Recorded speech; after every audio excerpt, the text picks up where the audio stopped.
Guys हम लोग discuss करेंगे बेलगावी बॉर्डर डिस्प्यूट के बारे में। A very important topic, prelims में भी डायरेक्टली इससे रिलेटेड आपसे ये क्वेश्चन पूछा जा सकता है कि बेलगावी बॉर्डर डिस्प्यूट जो है वो किसके बीच का डिस्प्यूट है, ये विवाद किसके बीच का है। तो महाराष्ट्र और कर्नाटका के बीच का ये विवाद हम लोग को देखने को मिलता है। अगर आप मैप में देखेंगे गौर से तो बेलगावी आपको एक डिस्ट्रिक्ट नजर आएगी। आज की डेट में ये कर्नाटका का हिस्सा है, बट ये महाराष्ट्र इस क्षेत्र पर अपना कंट्रोल करती है, क्लेम करती है कि महाराष्ट्र, और ये कहती भी है कि बेलगावी जो है वो महाराष्ट्र के कंट्रोल में आना चाहिए। वो इसलिए कहती है क्योंकि ये जो क्षेत्र है बेलगावी का, यहाँ पर ज्यादा मात्रा में मराठी स्पीकिंग पीपल हम लोग को देखने को मिलते हैं। तो जिस समय हमारे देश को आजादी मिली थी, तो आजादी वाला जो पीरियड था, और 1956 में जो स्टेट्स को, राज्यों को लिंग्विस्टिक आधार पर, भाषा के आधार पर, तो आप लोग जानते होंगे कि हमारी जो हमको जब इंडिपेंडेंस मिली थी तो उसके बाद हमें देखने को मिला था कि स्टेट्स जो है वो बनाई गई थी। किस आधार पर स्टेट्स बनाई गई थी? भाषा के आधार पर, लिंग्विस्टिक लाइंस पर स्टेट जो है वो बनाई गई थी, राइट। तो जिस समय स्टेट्स बनाई जा रही थी, यानी कि काफी सारे क्षेत्र जो थे वो अलग अलग स्टेट के अंदर आ रहे थे, डिवीजन हम लोग को देखने को मिल रहा था, तब उस समय ये बेलगावी का मुद्दा जो है वो उठा। तो आप इमेजिन कर सकते हैं बेलगावी का जो मुद्दा है कर्नाटक और महाराष्ट्र के बीच में, ये उस समय का है जिस समय हमारे देश को आजादी मिली थी।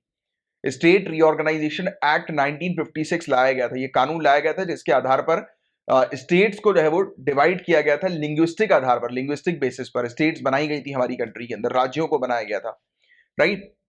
और ये बेसिकली पूरा इशू जो हम लोग को देखने को मिलता है वो ये है कि बताया ये जाता है कि यहाँ पर ज्यादा मात्रा में जो मराठी स्पीकिंग लोग रहते हैं बेलगावी क्षेत्र में, एक्चुअली हुआ ये था कि महाराष्ट्र को और कर्नाटका को अलग किया जा रहा था।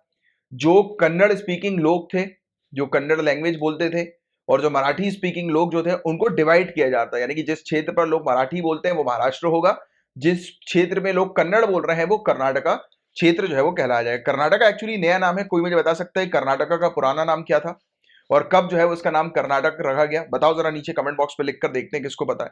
तो ये पूरे विवाद की उत्पत्ति कहां से हुई है, ओरिजिन मतलब ओरिजिन कहां से हुआ है इस पूरे विवाद का, तो इस पर हम डिटेल में अभी चर्चा करते हैं, ध्यान से सुनिएगा।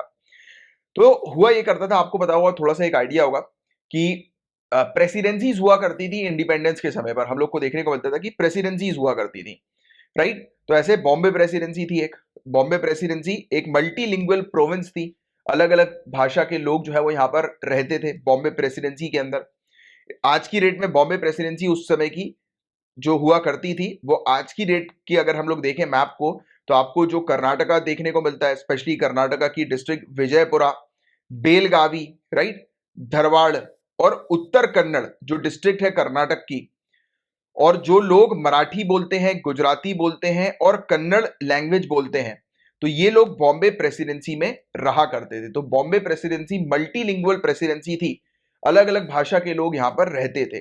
फिर 1948 में बेलगाम म्युनिसिपैलिटी ने रिक्वेस्ट करी, बेलगाम नगरीय निकाय ने अनुरोध किया कि डिस्ट्रिक्ट जो है, कौन सी, बेलगावी डिस्ट्रिक्ट जो है, ये डिस्ट्रिक्ट मराठी स्पीकिंग पॉपुलेशन की है और इस डिस्ट्रिक्ट को जो है वो महाराष्ट्र स्टेट के अंदर शामिल कर दिया जाए। मतलब ये डिस्ट्रिक्ट जो है बेलगावी डिस्ट्रिक्ट, वो महाराष्ट्र के अंदर चली जाए। 1948 में बेलगावी या बेलगाम नगरीय निकाय ने ये चीज जो है वो कही। बट स्टेट्स रीऑर्गेनाइजेशन एक्ट 1956 का जो हमें देखने को मिला था, राज्य पुनर्गठन अधिनियम 1956 का हमें देखने को मिला था, जिसने राज्यों को डिवाइड किया था लिंग्विस्टिक आधार पर, भाषा के आधार पर और एडमिनिस्ट्रेटिव लाइंस के आधार पर। आप जानते हैं कि भाषाई और प्रशासनिक आधार पर राज्यों को विभाजित किया गया था 1956 में स्टेट रीऑर्गेनाइजेशन एक्ट के तहत। तो इन्होंने बेलगाम और 10 तालुक जो बॉम्बे स्टेट के थे उसे मैसूर का पार्ट जो है वो घोषित कर दिया। तो कर्नाटक का पुराना नाम मैसूर था और 1973 में इसका नाम चेंज करके मैसूर का कर्नाटक कर दिया गया। तो ये वाला भी एक फैक्ट है जो आपको मिल गया। तो हमने अभी तक क्या समझा कि बेलगाम जो क्षेत्र था और 10 तालुकास जो थे वो किसके कंट्रोल में चले गए? ये कर्नाटक के कंट्रोल में चले गए। और फिर उसके बाद एक महाजन कमीशन जो है वो बनाया गया। हुआ ये था कि जिस समय ये बॉर्डर का डिमार्केशन चल रहा था, जिस समय ये हम लोग को देखने को मिल रहा था कि जो सीमांकन जो हो रहा था, यानी कि बॉर्डर एरियाज का, कि कौन सा क्षेत्र महाराष्ट्र में आएगा, कौन सा मैसूर में जाएगा, यानी कि कर्नाटक के अंदर जाएगा, तब उस समय कुछ तालुकास ऐसे थे जहां पर लोग कन्नड़ बोलते थे, राइट, और जहां पर पॉपुलेशन कन्नड़ बोलने वालों की 50% से ज्यादा थी, तो उनको मैसूर के अंदर शिफ्ट कर दिया गया। राइट, बट कुछ लोग का आर्ग्यूमेंट ये था कि मराठी स्पीकर जो है वो काफी ज्यादा मात्रा में है एज कंपेयर टू कन्नीगढ़। तो मराठी लोग ज्यादा है कन्नीगढ़ के कंपैरिजन में।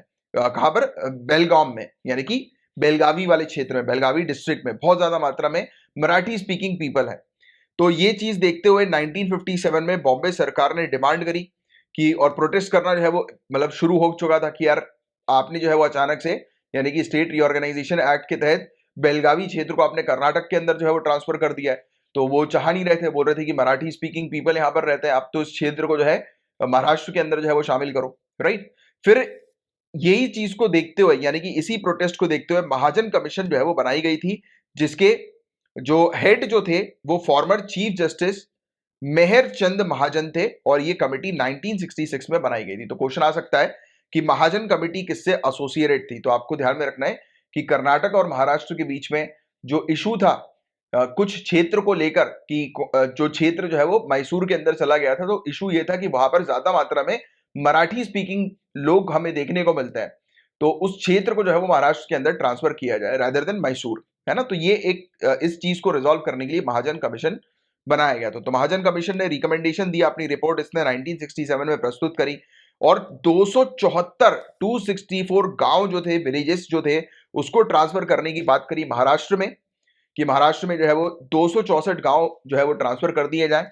मतलब कर्नाटक से या फिर मैसूर से जो है वो महाराष्ट्र में जो है वो ट्रांसफर कर दिया जाए 264 विलेजेस को। और कहा यह गया कि बेलगम और 247 विलेजेस कर्नाटक में ही रहेंगे। तो महाजन कमीशन ने भी ये चीज कह दी थी कि बेलगम वाला जो क्षेत्र है वो कहां पर चले जाएगा, वो कर्नाटक के अंदर ही रहेगा। हालांकि महाराष्ट्र ने इसकी रिपोर्ट को जो है वो रिजेक्ट कर दिया और कहा कि इसकी रिपोर्ट जो है वो बायस्ड है, राइट, पक्षपाती रिपोर्ट है और इलॉजिकल रिपोर्ट है, अतार्किक बताते हुए इसकी समीक्षा किए जाने की मांग करी। कहा महाराष्ट्र ने कि भैया इसकी रिपोर्ट जो है महाजन कमीशन की, उसकी रिपोर्ट को आप रिव्यू करो। और हालांकि कर्नाटक ने उस रिपोर्ट को जो है वो एक्सेप्ट कर ली और कहा कि कर्नाटक जो है उसको कोई आपत्ति नहीं है इसके डिसीजन से। फिर महाराष्ट्र आज की डेट में भी क्लेम करता है कि जो बॉर्डर क्षेत्र है महाराष्ट्र और कर्नाटक का, वहां पर काफी सारे ऐसे एरियाज हैं जहां पर लोग मराठी बोलते हैं ज्यादा मात्रा में। तो ऐसे एरिया को महाराष्ट्र के अंडर जो है वो लाया जाए, जो कि आज की डेट में कर्नाटक का पार्ट है। उनमें से एक क्षेत्र बेलगावी का हम लोग को देखने को मिलता है। राइट, फिर बाद में महाराष्ट्र में बहुत सारी गवर्नमेंट्स आई जिन्होंने भी लगातार यही डिमांड जो है वो करी कि जो क्षेत्र कर्नाटक के अंदर है जहां पर भारी मात्रा में लोग मराठी बोलते हैं, उन क्षेत्र को जो है वो महाराष्ट्र के अंदर वापस से शामिल किया जाए। तो याद रखना, बेलगावी डिस्प्यूट जो हम लोग को देखने को मिलता है वो किससे एसोसिएटेड है? तो आपको ध्यान में रखना है महाराष्ट्र और कर्नाटक का ये इशू है। राइट, और किससे रिलेटेड? कि कर्नाटक में कुछ ऐसे क्षेत्र हैं जहां पर लोग ज्यादा मात्रा में मराठी बोलते हैं, तो ऐसे क्षेत्र महाराष्ट्र का हिस्सा बने। तो इस चीज पर मेनली ये डिस्प्यूट हम लोग को देखने को मिलता है। तो मैं उम्मीद करता हूं कि ये बेसिक सा टॉपिक जो है वो आपको समझ में आ गया होगा। राइट, एक अंडरस्टैंडिंग अच्छी बिल्डअप हो गई होगी प्रॉपर इस टॉपिक से रिलेटेड, और महाजन कमीशन भी थोड़ा सा ध्यान में रखिएगा।